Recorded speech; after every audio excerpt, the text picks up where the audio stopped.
Good morning बच्चों। मैं मनोज कुमार स्वागत करता हूं ग्रेविटी क्लासेज महेंद्रगढ़ में। बेटा आज हम स्टार्ट करें क्लास 12th की फिजिक्स का चैप्टर फर्स्ट। चैप्टर फर्स्ट है इलेक्ट्रोस्टैटिक्स। किन बच्चों के लिए हेल्पफुल है? तो जो बच्चे नीट एग्जाम को टारगेट कर रहे हैं, बोर्ड एग्जाम को टारगेट कर रहे हैं, जेईई एग्जाम, सभी के लिए ये कंटेंट हेल्पफुल है। तो स्टार्ट करते हैं बेटा इलेक्ट्रोस्टैटिक्स। इलेक्ट्रॉन मीन्स होता है बेटा चार्ज और स्टैटिक्स मीन्स होता है रेस्ट।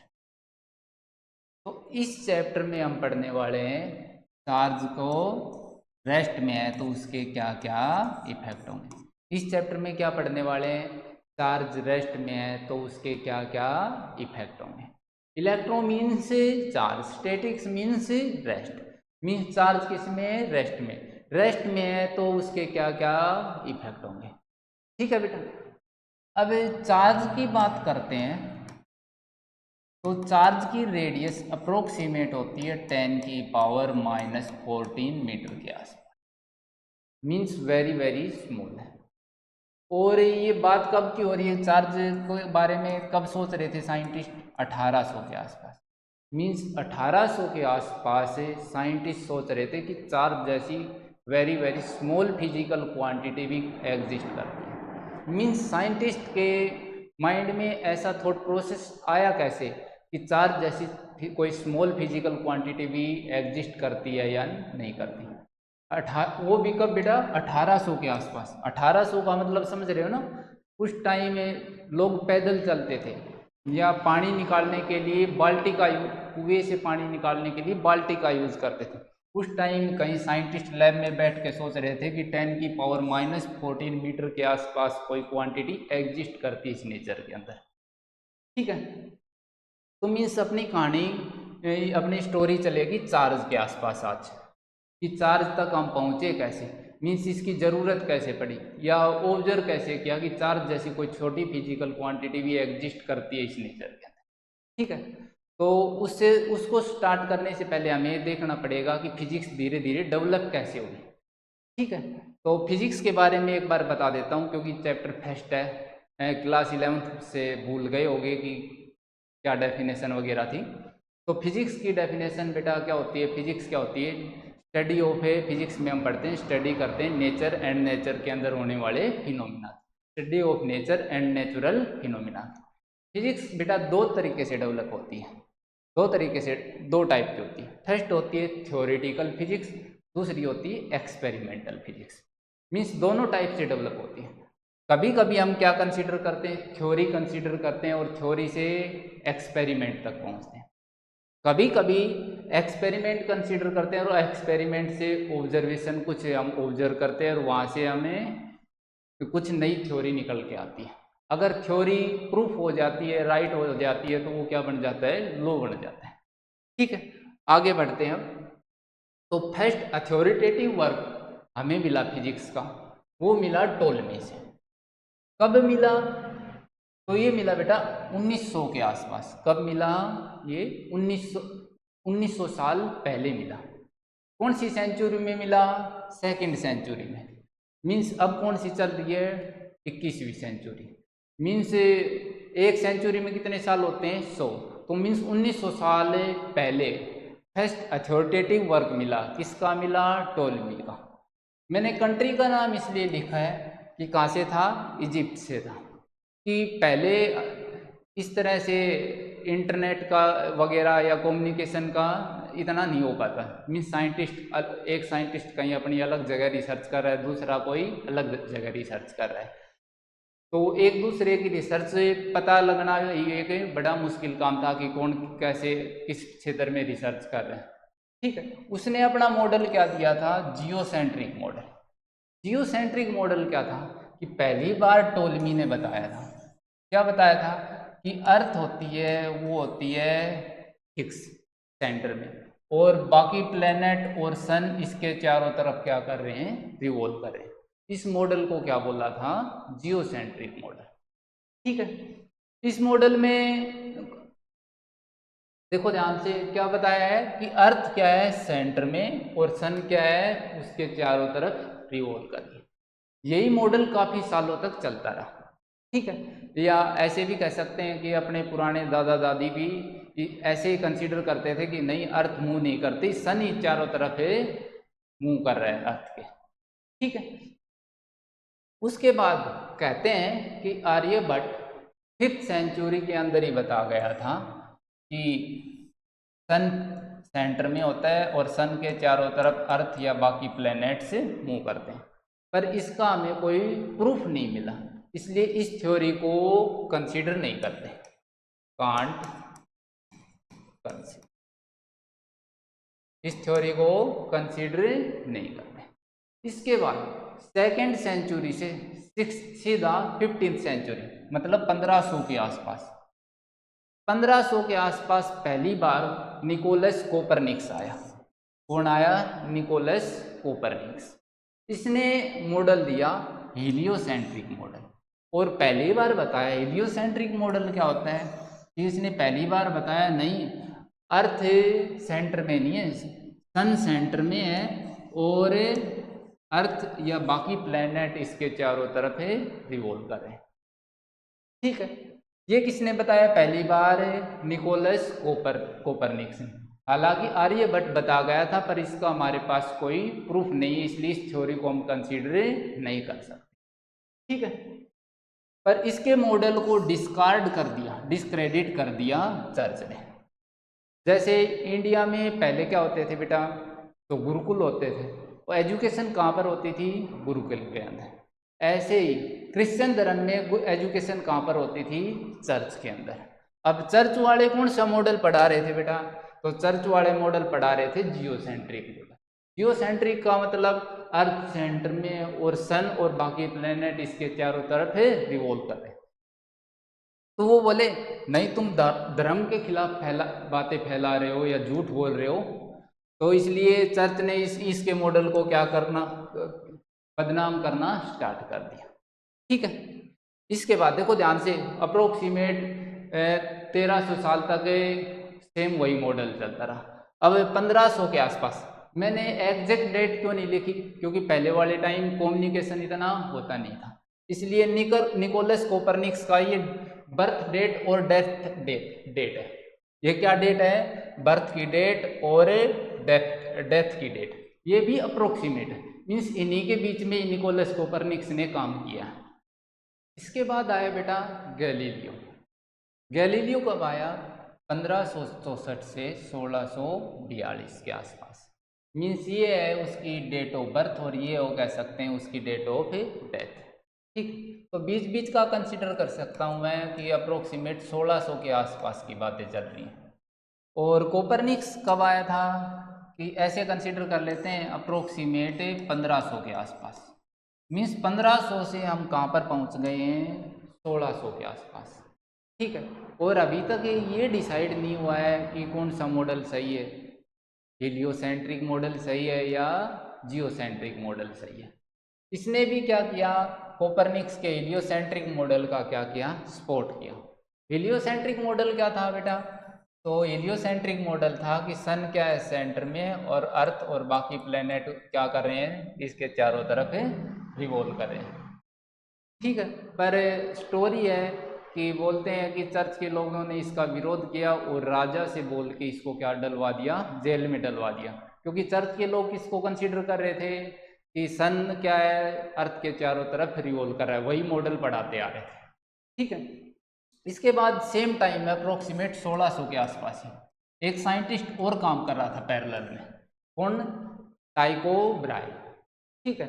उसने क्या किया कि ऐसे बोला कि ऐसे डायरेक्ट बोलूँगा बाहर जाके तो क्या बोलेंगे चर्च के लोग, उसका भी विरोध करेंगे। तो उसने एंटायर लाइफ रिकॉर्डिंग ऑब्जर्वेशन, उसने क्या किया कि पहले मैं रीडिंग लेता हूँ, ऑब्जर्व करता हूँ चीज़ों को, उसके बाद बाहर आके बताऊँगा। पर उसकी लाइफ किस में निकल गई? रीडिंग में, टेकिंग रीडिंग में ही निकल गई, ठीक है। इसके बाद इसकी रीडिंग को ध्यान से देखना, इसकी रीडिंग को ऑब्जर्व किया, कंप्लीट डेटा एनालिसिस किया कैपलस ने। इसकी रीडिंग को बोलते हैं कि ये जो टाइको ब्राहे की रीडिंग को अच्छे से एनालिसिस किया कैपलस ने, और कैपलस ने इसकी रीडिंग को ऑब्जर्व करने के बाद अप्रोक्सीमेट कब के बाद है? 1600 के बाद की बात है। उसने दिए 3 लॉ। क्या दिए? कैपलस के लॉ दिए। ठीक है, अब हम कैपलस के लॉ तो पढ़ेंगे नहीं, पर कैपलस के लॉ की जो इम्पोर्टेंट बात है वो बात पढ़ लेते हैं। कैपलस ने क्या बताया कि सन है, ये अर्थ है, और अर्थ कैसे सन के चारों तरफ रिवॉल्व कर रही है? Elliptical orbit. अर्थ सन के चारों तरफ कैसे रिवॉल्व कर रही है? इलेप्टिकल ऑर्बिट में रिवॉल्व कर रही है। ठीक है, अब इसके बाद आया न्यूटन। अब न्यूटन के माइंड में क्या चल रहा था? अपने को कैपलर से इंपॉर्टेंट बात क्या पता लगी कि सन क्या है, अर्थ क्या है, सन के चारों तरफ रिवॉल्व कर रही है, और कैसे रिवॉल्व कर रही है? Elliptical orbit. ठीक है, और ये बात कब की है, कब दिया था? 1617 के आसपास। इसके बाद 70 साल बाद, आफ्टर 70 ईयर लेटर, न्यूटन ने क्या दिया? कैपलर्स के लॉ को अच्छे से ऑब्जर्व किया, और न्यूटन के माइंड में कैपलर्स के लॉ से क्या पता लग रहा था कि अगर किसी भी ऑब्जेक्ट को इलेप्टिकल ऑर्बिट में, या ये कोई ऑब्जेक्ट है और इसको इलेप्टिकल ऑर्बिट में या सर्कुलर ऑर्बिट में घुमाते हैं, तो हमेशा सेंटर की तरफ क्या लगाना पड़ता है? एक फोर्स लगाना पड़ता है। अगर ये फोर्स नहीं रहा तो किसी भी ऑब्जेक्ट को सर्कुलर पाथ में हमें मूव नहीं करा सकते। जैसे एग्जाम्पल के लिए, इस मार्कर को मैं एक रस्सी से बांध के ऐसे घुमाऊं तो ये किस में घूमेगा? सर्कुलर पाथ में घूमा। अगर मैं कभी भी रस्सी को काट देता हूं तो सर्कुलर पाथ में ये नहीं घूमेगा, ये कहाँ चला जाएगा? सीधा चला जाएगा। ठीक है, तो मीन्स हमेशा मेरे को रस्सी हमेशा सेंटर की तरफ क्या लगा रही? इस मार्कर पर फोर्स लगा रही, तभी ये सर्कुलर पाथ में घूम सकता है, नहीं तो ये सर्कुलर पाथ में घूमे नहीं सकता। सीधी सी बात है। तो न्यूटन के माइंड में क्या चल रहा था कैपलर्स के लॉ को पढ़ने से कि ये अर्थ है और ये सेंटर पर क्या है? सन है।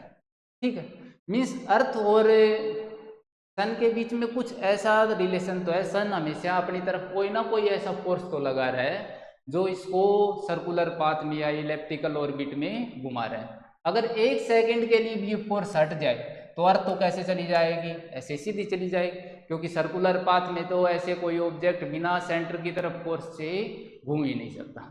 उसी टाइम पर जो 9th में की NCERT में कहानी सुनाते हैं कि न्यूटन के साथ हो गया होगा कि एप्पल गिर गया होगा सर पे, और उसने देखा कि एप्पल के अंदर भी क्या है? मास है, और अर्थ का भी क्या होता है? मास होता है। तो मीन्स क्या, मास तो एक दूसरे पर फोर्स नहीं लगा रहे। मास तो एक दूसरे पर, जो ये फोर्स लग रहा है सन और अर्थ के बीच में, जो कैसे घुमा रहे हैं इसको? सर्कुलर पाथ में घुमा रहे हैं, क्या ये मास के कारण तो नहीं लग रहा है? तो उस टाइम, और ये कब दिया था? 1687 के आसपास।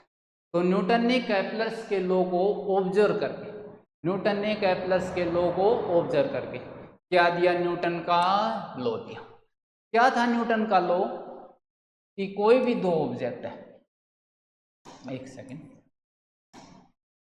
कोई भी दो ऑब्जेक्ट है जिनके पास क्या है? मास है m1 m2 और कुछ डिस्टेंस पर है, तो वो एक दूसरे पर क्या लगा रहे हैं? फोर्स लगा रहे हैं। जैसे यही प्रॉपर्टी किसकी थी? सन की और अर्थ की। अर्थ के पास भी क्या है? मास है। सन के पास भी क्या है? मास है, और वो एक दूसरे पर क्या लगा रहे हैं? फोर्स। और ये सर्कुलर ऑर्बिट में घूम रहा है, तो ये फोर्स किधर लग रहा है? ऐसे लग रहा है। ठीक है, तो एक दूसरे पर किन्हीं भी दो ऑब्जेक्ट के पास मास है तो एक दूसरे पर क्या लगाते हैं? फोर्स लगाते हैं। और न्यूटन ने बताया कि ये फोर्स कितना रहेगा? फोर्स डायरेक्टली प्रोपोर्शनल रहेगा इन दोनों मास के प्रोडक्ट के, मीन्स फर्स्ट मास और सेकेंड मास। मीन्स मास ज्यादा होगा तो फोर्स भी क्या होगा? ज्यादा होगा। मास ज्यादा होगा तो फोर्स भी क्या होगा? ज्यादा। इसलिए सन का मास भी हैवी है और अर्थ का मास भी काफ़ी है, तो इन दोनों के बीच में जो फोर्स लग रहा है एक सफिशेंट अमाउंट में लग रहा है, इसलिए ये इसको क्या घुमा पा रहा है? सन अर्थ को सर्कुलर ऑर्बिट में घुमा पा रहा है। और इन्वर्सली प्रोपोर्शनल होगा डिस्टेंस ऑफ स्क्वायर, मीन्स दोनों ऑब्जेक्ट दूर दूर होंगे, एक ऑब्जेक्ट ये एक ऑब्जेक्ट ये, अगर ये इनकी डिस्टेंस ज़्यादा होगी तो फोर्स क्या कम लग पाएगा। क्या बात समझ आ गई? ये किसने दिया? न्यूटन ने। कब दिया? 1687 के आसपास। ठीक है बेटा। तो मीन्स हमें कहाँ तक पहुँच गई अपनी फिजिक्स? अगर ठीक से देखें तो बातें 1500 से शुरू हुई थी। निकोलस कोपरनिकस ने बताया था कि सन क्या है सेंटर में, और अर्थ कहाँ से इसके चारों तरफ रिवॉल्व कर रही है। और बात कहाँ तक पहुँच गई है? 1687 के आसपास, मतलब अप्रोक्सीमेट 300 साल हो गए इन चीज़ों पर बहस चलते हैं। और उसके तब जाके न्यूटन्स ने क्या दिया था? लॉ दिया था। ठीक है बेटा। अब चार्ज तक कैसे पहुँचे हम, तो इसको ध्यान से देखते हैं। अब क्या बताया था कि न्यूटन ने कि ये पेन है मेरे पास और इसका मास है, और अर्थ के पास भी क्या मास है। अब ये दोनों क्या लगाएंगे? इस पर फोर्स लगाएंगे। तो जैसे मैं पेन को छोड़ता हूँ तो ये क्या हो जाता है? नीचे गिर जाता है। समझ आ गई बात? ठीक है। क्यों? क्योंकि दो ऑब्जेक्ट है जिनके पास मास है, वो एक दूसरे पर फोर्स लगाते हैं, और वो फोर्स हमेशा कैसा रहता है? अट्रैक्टिव नेचर का, मीन्स एक दूसरे को अपनी तरफ अट्रैक्ट करते हैं। ठीक है। जिन्हीं भी दो ऑब्जेक्ट के पास मास है, जैसे मेरे और पेन के बीच में फोर्स लग रहा है, पर क्या है कि पेन का मास और मेरा मास क्या है? कम है, इसलिए प्रैक्टिकल लाइफ में दिख नहीं पाता। और अर्थ का मास और पेन का मास तो कम है, पर अर्थ का मास तो काफ़ी ज़्यादा है, इसलिए प्रैक्टिकल लाइफ में क्या होता है? दिख जाता है। ठीक है। अब समस्या कहाँ आ गई? चार्ज तक कैसे पहुँचे? बात तो चार्ज की हो रही थी। तो चार्ज तक पहुँचने के लिए बेटा देखो, ये पेन था, अगर मैं इसको छोड़ता हूँ तो क्या होता है? ये नीचे गिरता है। मीन्स अर्थ क्या कर रही है? ग्रेविटेशनल फोर्स लगा रही है, और ये पेन किधर जा रहा है? नीचे वाली साइड। अब मैंने क्या किया? इस पेन की कैप को क्या कर दिया? बंद कर दिया। अब पेन की कैप का भी कुछ ना कुछ मास है, तो पेन की कैप भी क्या नीचे वाली साइड अर्थ पर गिरनी चाहिए थी। पेन की कैप भी कहाँ? नीचे गिरनी चाहिए थी, पर अब मैंने बंद करने के बाद पेन की कैप गिर नहीं रही। मीन्स इन दोनों के बीच में, पेन और पेन की कैप में कोई और फोर्स लगा जो इस पेन की कैप को गिरने नहीं दे रहा। ध्यान से सुनना, मैं क्या बोल रहा हूँ? पेन की कैप के अंदर क्या है? मास है। ठीक है। अगर मैं पेन की कैप को छोड़ता हूँ तो ये नीचे गिर जाती है। अगर पेन की कैप को मैं पेन के अंदर बंद कर देता हूँ, लगा देता हूँ, ठीक है, तो अब ये अर्थ क्या लगा रही है? इस पेन की कैप पर फोर्स लगा रही है। और कौन सा फोर्स लगा रही है? ग्रेविटेशनल फोर्स लगा रही है। ग्रेविटेशनल फोर्स लगा रही है तो ये पेन की कैप कहाँ जानी चाहिए? नीचे वाली साइड गिरनी चाहिए, पर पेन की कैप गिरी नहीं। तो साइंटिस्ट ने सोचा कि इन पेन और पेन की कैप में कोई एक और फोर्स लग रहा है। ठीक है। और वो फोर्स ग्रेविटेशनल फोर्स से ज़्यादा भी है। क्या है? ग्रेविटेशनल फोर्स से कम होता तो ये पेन की कैप गिर जाती। ठीक है। पर ये फोर्स है, पेन और पेन की कैप में जो फोर्स लग रहा है वो ग्रेविटेशनल फोर्स से क्या है? ज़्यादा है। क्या बात समझ आई? तो ये कौन सा फोर्स हो? तो इस पर रिसर्च हुई। तो बेटा हम थोड़ा सा वही है कि न्यूमेरिकल में कैलकुलेशन गलत हो जाती है या फंस जाते हैं, तो क्या करते हैं? स्टार्टिंग से शुरू करते हैं। तो ऐसे ही चीज़ों को हमने स्टार्टिंग से समझना स्टार्ट किया। तो बेटा यूनिवर्स में क्या क्या देखा हमने? यूनिवर्स में क्या क्या होता है? तो यूनिवर्स की बात करते हैं तो यूनिवर्स में होता है बेटा मैटर। एक मिला मैटर हमें। मैटर का मतलब ये पेन है, क्या है? मैटर है। ये शर्ट क्या है? मैटर की बनी हुई है। हम किससे हैं? मैटर से बने हुए। मार्कर क्या है? मैटर है। ये स्मार्ट बोर्ड किससे बना हुआ है? मैटर से। ठीक है।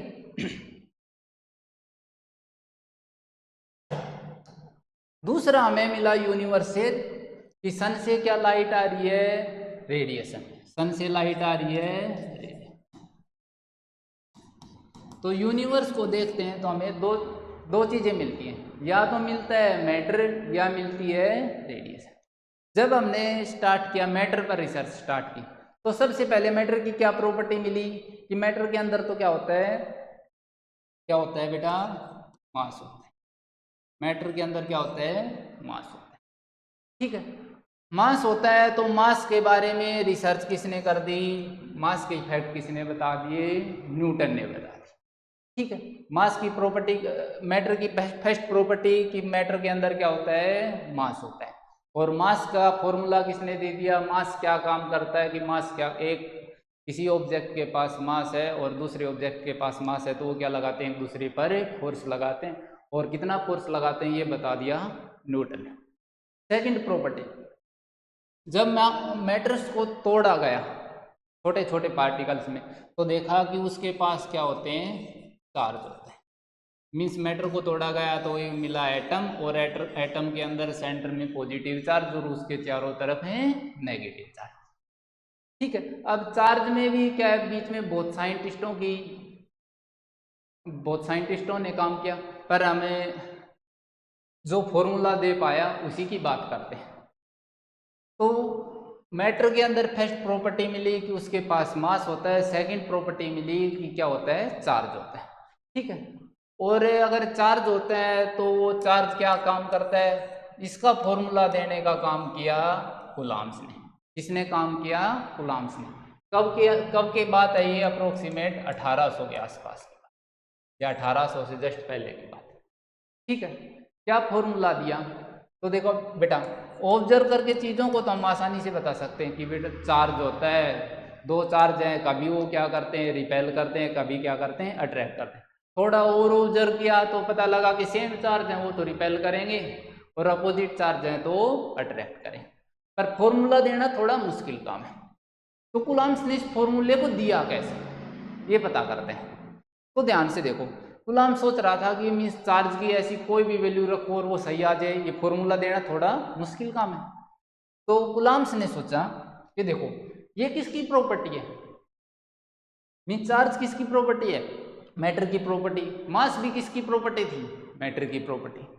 तो मास का फॉर्मूला क्या था कि अगर मास है तो पहला मास, दूसरा मास और दोनों के बीच की डिस्टेंस का स्क्वायर। ठीक है, ऐसे ही चार्ज भी किसकी प्रॉपर्टी है, मैटर की प्रॉपर्टी। तो चार्ज का फॉर्मूला एक बार मैं ऐसे लिख के देखूं कि ये चार्ज, ये भी किसकी प्रॉपर्टी है, मैटर की। तो फर्स्ट चार्ज का प्रोडक्ट इनटू में सेकंड चार्ज का प्रोडक्ट और दोनों के बीच की डिस्टेंस का स्क्वायर। मीन्स ये एक दूसरे पर जो फोर्स लगा रहे हो किसके डायरेक्टली प्रोपोर्शनल है, first charge second charge upon में आर का स्क्वायर। ग्रेविटेशनल क्या था, न्यूटन ने क्या फॉर्मूला दिया था, पहला मास दूसरा मास अपॉन में आर का स्क्वायर। ऐसे ही चार्ज का कूलम्ब्स ने कैसे दिया कि ये भी किसकी प्रॉपर्टी है, मैटर की प्रॉपर्टी। क्यों ना मैं उस फॉर्मूले को कॉपी करके देखता हूं, क्योंकि प्रॉपर्टी तो किसकी है, मैटर की है। तो फर्स्ट चार्ज इनटू में सेकंड चार्ज अपॉन में आर का स्क्वायर। मीन्स ये कूलम्ब्स ने न्यूटन के फॉर्मूले को कॉपी करके दिया था, ऐसे बोल सकते हैं। ठीक है, अब चार्ज की बात हो गई, चार्ज के बारे में हमें पता लग गया। ठीक है, अब चार्ज के इफेक्ट क्या क्या होंगे, जब चार्ज के इफेक्ट के बारे में पढ़ने लगे तो एक ब्रांच बना दी हमने चार्ज के इफेक्ट, इस ब्रांच में पढ़ लेते हैं। इस ब्रांच का नाम क्या रख दिया, इलेक्ट्रोमैग्नेटिज्म। क्या ब्रांच का नाम क्या बेटा, इलेक्ट्रोमैग्नेटिज्म। अब चार्ज के इफेक्ट इतने ज़्यादा हो गए, फिजिक्स में ब्रांचेज को क्यों डिवाइड करते हैं कि पर्टिकुलर इफेक्ट के बारे में पर्टिकुलर ब्रांच में पढ़ लें ताकि चीज़ें मिक्स ना हो। अब चार्ज के इफेक्ट के बारे में पढ़ने लगे थे तो बहुत सारे हो गए, तो इसलिए हमने इलेक्ट्रोमैग्नेटिज्म को भी 3 ब्रांचेज में डिवाइड कर लिया। मीन्स ज़्यादा बड़ी होगी इलेक्ट्रोमैग्नेटिज्म, तो पहली ब्रांच है इलेक्ट्रोस्टैटिक्स जो अपनी चैप्टर फर्स्ट है। सेकंड ब्रांच है बेटा मैग्नेटिज्म, और थर्ड ब्रांच है ईएमएफ।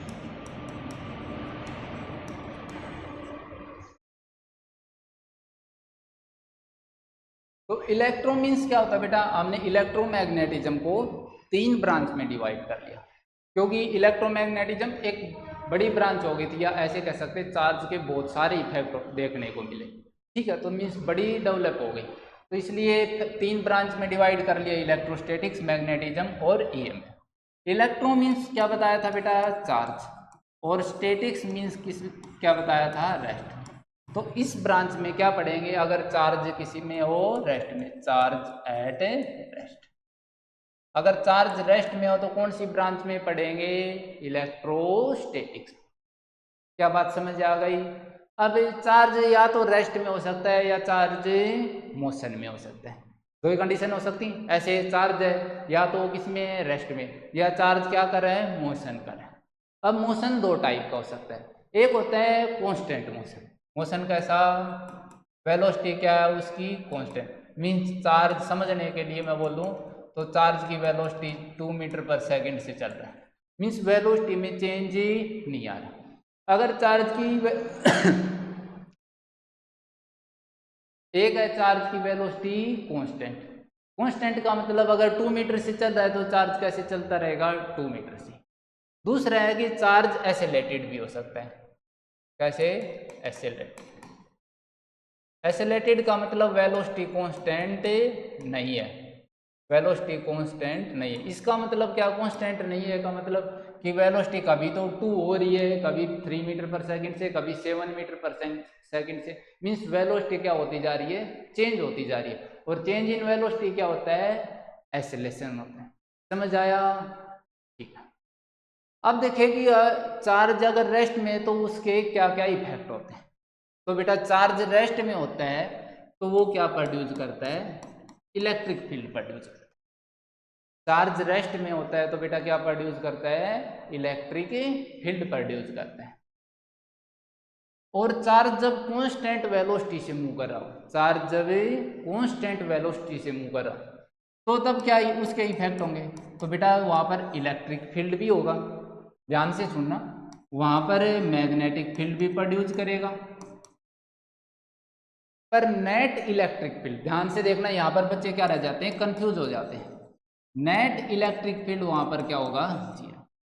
सर ये नेट इलेक्ट्रिक फील्ड और इलेक्ट्रिक फील्ड ये दो अलग अलग बातें क्यों बता रहे हो, तो ध्यान से देखो बेटा, जब चार्ज कांस्टेंट मोशन से, मीन्स मैंने एक वायर कंसीडर किया और वायर के अंदर बेटा बहुत सारे एटम्स होते हैं। एटम्स का मतलब जितने पॉजिटिव चार्ज और उतने क्या होते हैं, नेगेटिव चार्ज, ठीक है। जितने पॉजिटिव चार्ज उतने क्या, नेगेटिव चार्ज, ठीक है। अगर चार्ज कांस्टेंट मोशन से इस वायर के अंदर मूव कर रहा है तो जितने पॉजिटिव चार्ज होते हैं उतने क्या होते हैं, नेगेटिव चार्ज, जितने पॉजिटिव चार्ज होते हैं उतने क्या होते हैं, नेगेटिव चार्ज। और पॉजिटिव चार्ज से इलेक्ट्रिक फील्ड क्या होता है, निकलता है, मीन्स इलेक्ट्रिक फील्ड कहाँ से स्टार्ट होता है, पॉजिटिव चार्ज से, और नेगेटिव चार्ज के अंदर आके एंड हो जाता है। तो मीन्स जितने पॉजिटिव चार्ज है उतने नेगेटिव चार्ज है, तो क्या होगा, तो पॉजिटिव चार्ज से इलेक्ट्रिक फील्ड निकला और नेगेटिव के अंदर क्या हो गया, एंटर हो गया। पॉजिटिव से निकला, नेगेटिव के अंदर क्या हो गया, एंटर, मीन्स वहीं एंड हो गया। तो नेट इलेक्ट्रिक फील्ड की बात करते हैं तो क्या होता है, zero. Net electric field zero क्यों, क्योंकि वायर के अंदर जितने पॉजिटिव चार्ज है उतने क्या है, नेगेटिव चार्ज। पॉजिटिव चार्ज से इलेक्ट्रिक फील्ड निकला और कहाँ पहुंच गया, नेगेटिव में, ठीक है। इलेक्ट्रिक फील्ड क्या होता है, क्योंकि जहां पर चार्ज होते हैं वहां पर इलेक्ट्रिक फील्ड तो होगा ही।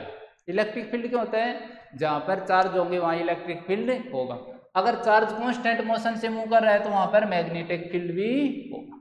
समझ आया, ईएम वेव, ईएम वेव में भी क्या होगा, इलेक्ट्रिक फील्ड भी होगा और मैग्नेटिक फील्ड भी होगा, और साथ में and radiates energy, and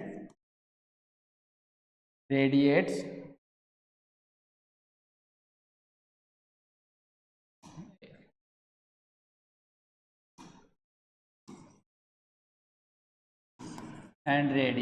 energy,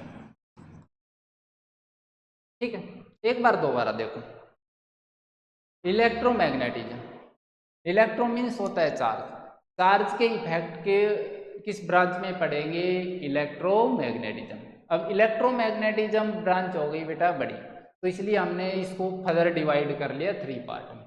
charge किस किस में हो सकता है, रेस्ट में हो सकता है, रेस्ट में हो सकता है तो उस ब्रांच का नाम रखा इलेक्ट्रोस्टैटिक्स। इसमें चार्ज रेस्ट में है तो क्या केवल प्रोड्यूस करेगा इलेक्ट्रिक फील्ड, और मैग्नेटिक फील्ड कितना होगा, जी। चार्ज क्या प्रोड्यूस करेगा, only and only electric field. Magnetic field क्या होगा, जीरो होगा, ठीक है। अब चार्ज कांस्टेंट वेलोसिटी से मूव कर रहा है, चार्ज कांस्टेंट वेलोसिटी से मूव कर रहा है तो वहां पर मैग्नेटिक फील्ड प्रोड्यूस होगा, चार्ज है तो इलेक्ट्रिक फील्ड प्रोड्यूस होगा, पर नेट इलेक्ट्रिक फील्ड क्या होगा? जीरो। जीरो क्यों होगा? क्योंकि जितने पॉजिटिव चार्ज है वायर के अंदर उतने नेगेटिव चार्ज है, पॉजिटिव से इलेक्ट्रिक फील्ड स्टार्ट होता है और नेगेटिव पर एंड हो जाता है, तो नेट इलेक्ट्रिक फील्ड वायर से कितना हो गया? जीरो हो गया। ईएम वेव में इलेक्ट्रिक फील्ड भी होगा, मैग्नेटिक फील्ड भी होगा और एनर्जी रेडिएट भी करती है। ठीक है, इसी को हमें टेबल की फॉर्म में लिख लेते हैं। अच्छा, एक पेज और है, तो इधर लिख रहा हूं बेटा मैं चार्ज, यहां पर लिख रहा हूं इलेक्ट्रिक फील्ड, क्योंकि टेबल की फॉर्म में याद करना आसान होता है। यहां पर लिख रहा हूं मैग्नेटिक फील्ड,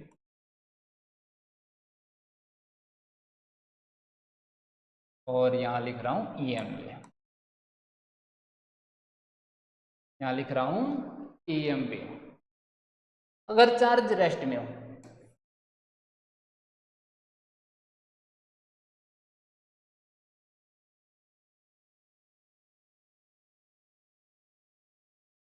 चार्ज किस में हो? रेस्ट में। चार्ज रेस्ट में हो तो क्या होगा बेटा? इलेक्ट्रिक फील्ड होगा, मैग्नेटिक फील्ड नहीं होगा, ईएम वेव भी नहीं प्रोड्यूस करेगा। क्या बात समझ आ गई? ऐसे क्रॉस कर लेते हैं इसको, मैग्नेटिक फील्ड नहीं होगा, ईएम वेव भी प्रोड्यूस नहीं करेगा। अगर चार्ज कांस्टेंट वेलोसिटी से, वेलोसिटी क्या हो? कांस्टेंट हो, कहीं कांस्टेंट वेलोसिटी से मूव कर रहा है तो क्या प्रोड्यूस होगा? इलेक्ट्रिक फील्ड भी प्रोड्यूस होगा, मैग्नेटिक फील्ड भी प्रोड्यूस होगा, पर ईएम वेव प्रोड्यूस नहीं होगा। क्या बात समझ आ गई? अगर चार्ज एसेलेटेड हो, मीन्स वेलोसिटी क्या हो? कांस्टेंट नहीं हो, या ऐसे कह सकता हूँ एसेलेट। अगर चार्ज क्या हो? एसेलेटेड हो तो क्या प्रोड्यूस करेगा?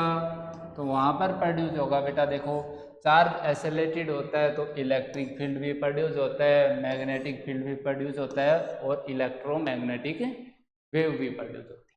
ठीक, इस टेबल को आसानी से याद कर सकते हैं। चार्ज रेस्ट में हो, कौन सा चैप्टर? First chapter. क्या प्रोड्यूस होगा? Electric field. ठीक है, तो मीन्स चार्ज रेस्ट में हो तो हम क्या पढ़ेंगे? इलेक्ट्रिक फील्ड के बारे में पढ़ेंगे, वो इलेक्ट्रिक फोर्स के बारे में पढ़ेंगे, इलेक्ट्रिक पोटेंशियल के बारे में पढ़ेंगे। चार्ज कांस्टेंट वेलोसिटी से मूव कर रहा हो तो वहां पर क्या पढ़ेंगे? इलेक्ट्रिक फील्ड के बारे में पढ़ेंगे, पर नेट इलेक्ट्रिक फील्ड जीरो हो जाता है तो इलेक्ट्रिक फील्ड नहीं पढ़ेंगे, क्या पढ़ेंगे? मैग्नेटिक फील्ड पढ़ेंगे और इलेक्ट्रोमैग्नेटिक वेव नहीं पढ़ेंगे। ऐसे ही चार्ज एसेलेटेड मोशन हो तो वहां पर किस किस के क्या क्या आएगा? इलेक्ट्रिक फील्ड भी होगा, वहां पर मैग्नेटिक फील्ड भी होगा और ईएम वेव भी होंगी। ठीक है, तो ये था बेटा इंट्रोडक्शन चैप्टर फर्स्ट का। मीन्स हम कहाँ तक पहुँच गए? चार्ज, और चार्ज क्या क्या करता है। अब स्टार्ट कर लेते हैं, थोड़ा सा पार्ट और कर लेते हैं। तो चैप्टर फर्स्ट क्या है बेटा? Electrostatics. Electrostatics deal with the study of force, field and potential arising from static charge. Electrostatics में क्या क्या पढ़ेंगे? अभी बताया था कि इलेक्ट्रोस्टैटिक्स में चार्ज किस में रहता है? रेस्ट में रहता है, और चार्ज रेस्ट में रहता है तो क्या क्या प्रोड्यूस करता है? Electric force, electric field and electric potential. Means इस चैप्टर में पढ़ेंगे हम इलेक्ट्रिक फोर्स के बारे में पढ़ने वाले हैं, फील्ड के बारे में पढ़ने वाले हैं और इलेक्ट्रिक पोटेंशियल के बारे में पढ़ने वाले हैं। अब चार्ज काफ़ी देर तक हो गया करते। चार्ज होता क्या है? तो चार्ज की डेफिनेशन देखो, इलेक्ट्रिक चार्ज। इलेक्ट्रिक चार्ज क्या होता है बेटा? ये प्रॉपर्टी होती है मटेरियल की। क्या होती है? प्रॉपर्टी होती है मटेरियल की, due to which it produce and experience electric and magnetic effect. इससे क्या प्रोड्यूस होता है? ये प्रोड्यूस करता है या एक्सपीरियंस करता है इलेक्ट्रिक एंड मैग्नेटिक इफेक्ट। ये किसकी प्रॉपर्टी होती है बेटा? मटेरियल की प्रॉपर्टी होती है। इलेक्ट्रिक चार्ज क्या है? मटेरियल की प्रॉपर्टी है। ये इसके कारण क्या होता है? ये प्रोड्यूस कर सकता है, ये क्या कर सकता है? खुद से प्रोड्यूस कर सकता है। क्या प्रोड्यूस कर सकता है?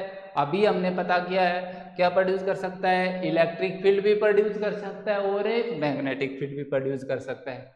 अगर इसको हम इलेक्ट्रिक फील्ड और मैग्नेटिक फील्ड में रख दें तो ये क्या कर सकता है, एक्सपीरियंस भी कर सकता है। मीन्स इलेक्ट्रिक फील्ड में रखेंगे या मैग्नेटिक फील्ड में रखेंगे तो इस पर क्या फोर्स लग रहा है, ये एक्सपीरियंस भी कर सकता है।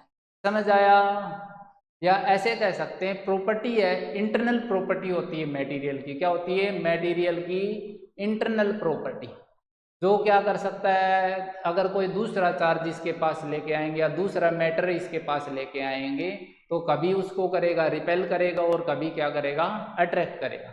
क्यों? कब अगर सेम टाइप का मटेरियल या सेम टाइप का चार्ज लेके आएंगे तो क्या करेगा, रिपेल करेगा, और अपोजिट का लेके आएंगे तो क्या करेगा, अट्रैक्ट करेगा। ठीक है बेटा, कोई भी बॉडी चार्ज होती कब है ये कैसे पता लगे? तो बेटा excess and deficiency of electron in a body gives concept of charge. अगर किसी बॉडी से हमें इलेक्ट्रॉन को या तो निकाल ले या इलेक्ट्रॉन को दे दे, किसी बॉडी को इलेक्ट्रॉन दे दे। एक्सेस का मतलब इलेक्ट्रॉन ज़्यादा हो, या डेफिशिएंसी का मतलब किसी बॉडी के अंदर इलेक्ट्रॉन कम हो, तो वो बॉडी क्या हो जाती है, चार्ज हो। जनरली क्या होता है कि कोई भी बॉडी न्यूट्रल होती है, मीन्स जितने पॉजिटिव चार्ज होते हैं उतने ही नेगेटिव चार्ज होते हैं। ठीक है, अब अगर उसमें से एक टाइप का चार्ज हमने निकाल लिया तो वो बॉडी क्या हो जाती है, चार्ज हो जाती है। अगर मैंने इलेक्ट्रॉन निकाल लिए तो पॉजिटिव चार्ज इस बॉडी में ज़्यादा हो जाएंगे। अगर मैंने इसको इलेक्ट्रॉन दे दिए तो नेगेटिव चार्ज ज़्यादा हो जाएंगे, तो बॉडी कैसी चार्ज हो जाएगी, नेगेटिवली चार्ज हो जाएगी। ठीक है, अब बात करते हैं types of A charge, means charge की कितनी टाइप होती है। तो बेटा चार्ज की कितनी टाइप होती है, तो 2 टाइप का होता है। कितनी टाइप का, 2 टाइप। फर्स्ट है बेटा पॉजिटिव चार्ज, फर्स्ट क्या है, पॉजिटिव चार्ज, और सेकंड क्या है, नेगेटिव चार्ज। चार्ज कितनी टाइप का मिला हमें, 2 टाइप का। फर्स्ट क्या है, पॉजिटिव, और सेकंड क्या है, नेगेटिव चार्ज। ठीक है, अब पॉजिटिव चार्ज और नेगेटिव चार्ज का बिहेवियर क्या होता है, पॉजिटिव चार्ज और नेगेटिव बिहेवियर ऑफ चार्ज। तो बेटा अगर मैं पॉजिटिव पॉजिटिव लूँ, पॉजिटिव पॉजिटिव चार्ज लूँ या नेगेटिव नेगेटिव चार्ज लूँ, तो सेम ये क्या करेंगे, एक दूसरे को रिपेल करते हैं। क्या करते हैं बेटा, रिपेल करते हैं। ठीक है, रिपेल करते हैं तो मीन्स मैं कह सकता हूँ अगर सेम सेम चार्ज लूँ, सेम का मतलब लाइक चार्ज लूँ, सेम को क्या बोलते हैं, दूसरा वर्ड लाइक, कि लाइक चार्ज लूँ, लाइक चार्जेज आर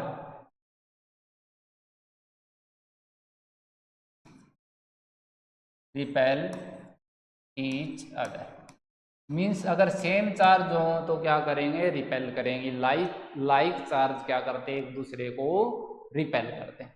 अगर मैं अपोजिट चार्ज लूँ, जैसे पॉजिटिव ले लिया, नेगेटिव नेगेटिव पॉजिटिव, ये क्या करते हैं बेटा, अट्रैक्ट करते हैं। क्या करते हैं, अट्रैक्ट। मीन्स अपोजिट चार्ज या अनलाइक चार्ज क्या करते हैं बेटा, मैं लिख देता हूँ, unlike charges are attract each other. अगर चार्ज सेम है तो रिपेल करेंगे, अगर चार्ज अपोजिट है तो क्या करेंगे, अट्रैक्ट करेंगे। ठीक है बेटा, इसके बाद नेक्स्ट पेज में है जगह,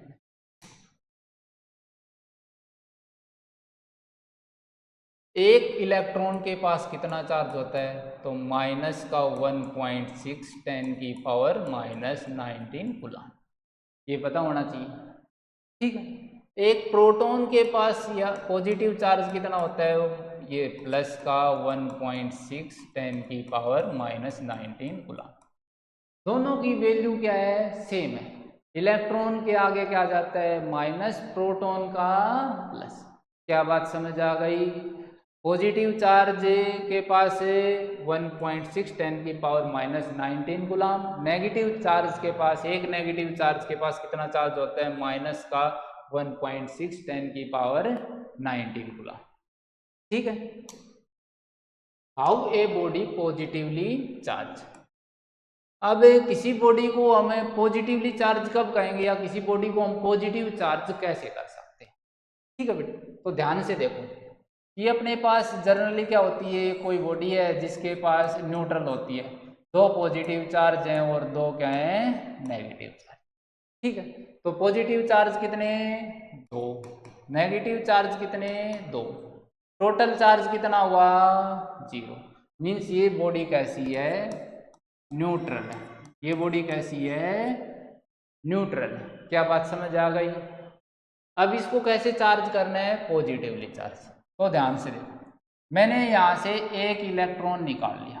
क्या निकाल लिया, एक इलेक्ट्रॉन इजेक्ट कर दिया, इलेक्ट्रॉन इजेक्ट। ठीक, एक इलेक्ट्रॉन निकाल लिया इसके ऑर्बिट से, तो सेंटर पर क्या बचे, प्लस के 2 चार्ज, और ऑर्बिट में एक इलेक्ट्रॉन निकाल लिया तो एक बचा। अब देखो इस बॉडी पर पॉजिटिव चार्ज कितने, 2, नेगेटिव चार्ज कितना है, 1, क्या बचा, प्लस का एक चार्ज। मीन्स ये बॉडी कैसी चार्ज हो गई, पॉजिटिवली चार्ज हो गई। कैसे चार्ज हुई, इलेक्ट्रॉन की कमी हो गई, डेफिशिएंसी ऑफ ए इलेक्ट्रॉन। अगर इलेक्ट्रॉन निकल जाए किसी बॉडी से तो कैसी चार्ज, पॉजिटिवली चार्ज।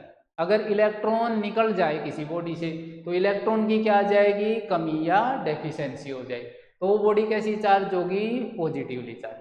क्या और कुछ इफेक्ट पड़ेगा, तो बेटा चार्ज निकला है यहाँ से, तो इलेक्ट्रॉन का मास वैसे तो वेरी वेरी स्मॉल होता है, फिर भी कुछ ना कुछ तो होता ही है।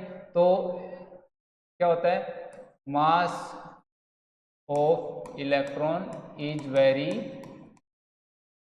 स्मॉल, बट कुछ ना कुछ तो इफेक्ट पड़ेगा। तो मास क्या हो जाएगा, mass of a body decreases, mass क्या हो जाएगा, थोड़ा सा डिक्रीज हो जाएगा, क्योंकि एक मास से इलेक्ट्रॉन का कम हुआ है, तो पहले के कंपेयर में बॉडी का मास क्या हो जाएगा, थोड़ा सा कम हो जाएगा। ठीक है, ऐसे ही how a body negatively charge, किसी बॉडी को नेगेटिवली चार्ज कैसे कर सकते हैं।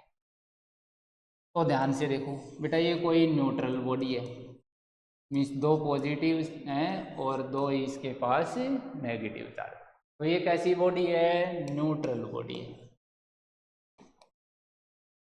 अब इसको मैंने एक इलेक्ट्रॉन और ऐड कर दिया, एक इलेक्ट्रॉन क्या कर दिया, ऐड कर दिया, एक इलेक्ट्रॉन ऐड कर दिया, तो अब कितने हो गए, इसके पास दो पॉजिटिव चार्ज हो गए और 3 क्या हो गए, इलेक्ट्रॉन हो गए।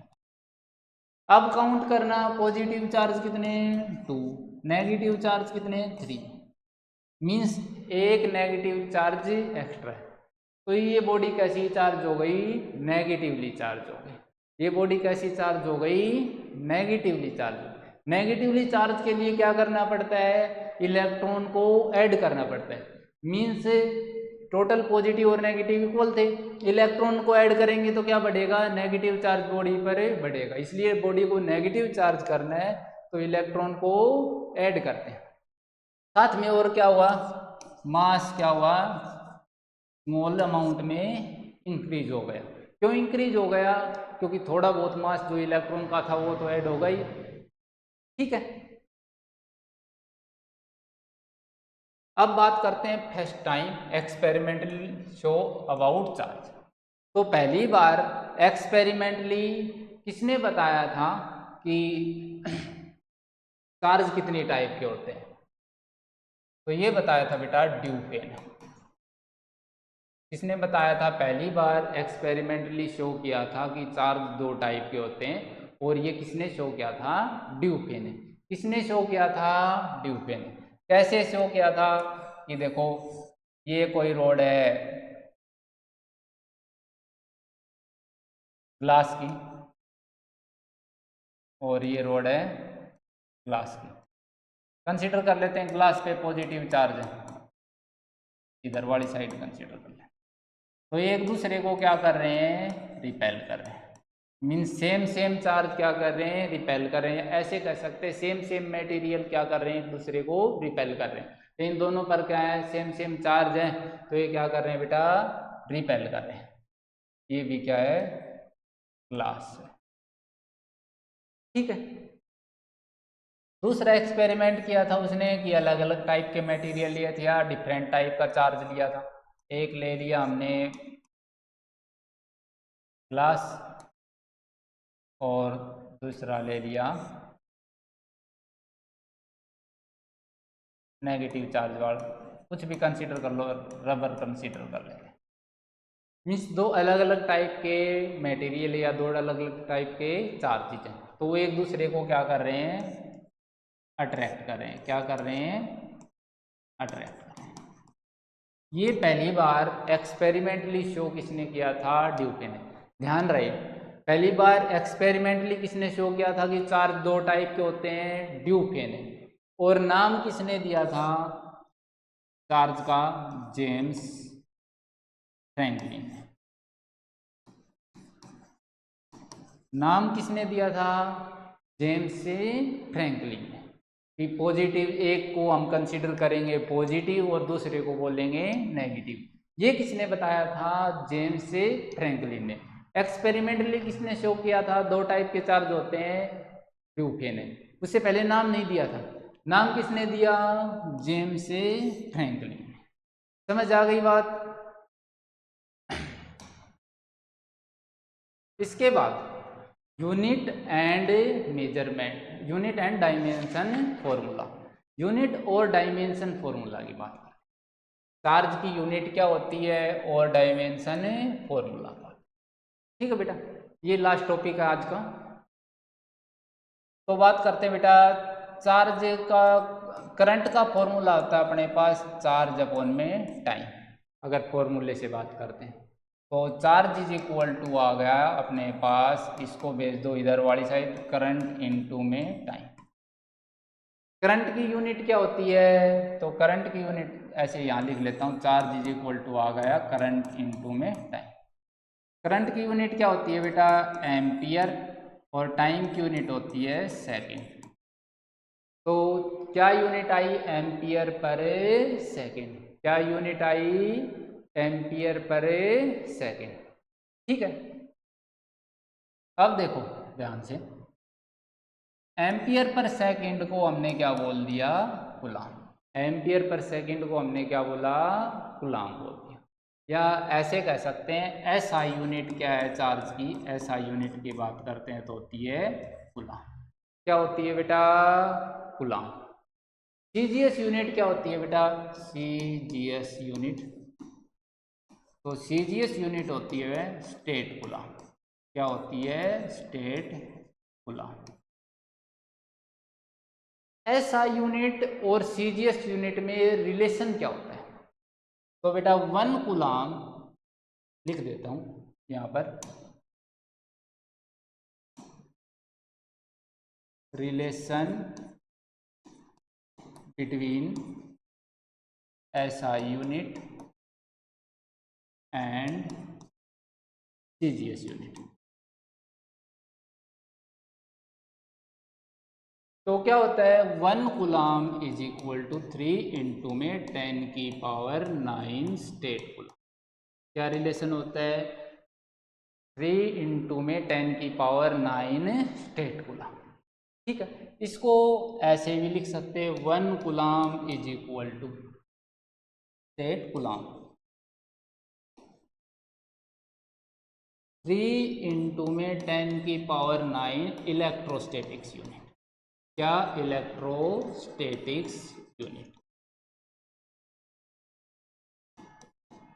ESU, electrostatics unit.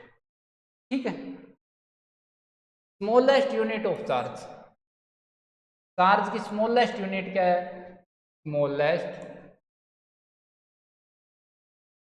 Unit of charge. बेटा ये छोटे छोटे क्वेश्चन है, कभी कभी पूछ लेते हैं बोर्ड एग्जाम में। तो स्मॉलेस्ट यूनिट चार्ज की, चार्ज का नाम किसने दिया था, फ्रैंकलिन ने। तो बोले कि हमारा भी नाम रख दो भाई, तो स्मॉलेस्ट यूनिट होती है फ्रैंकलिन। स्मॉलेस्ट यूनिट क्या होती है? फ्रैंकलिन। और लार्जेस्ट यूनिट ऑफ चार्ज क्या होती है? तो लार्जेस्ट यूनिट ऑफ चार्ज, तो लार्जेस्ट यूनिट होती है बेटा फैराडे। क्या होती है? फैराडे।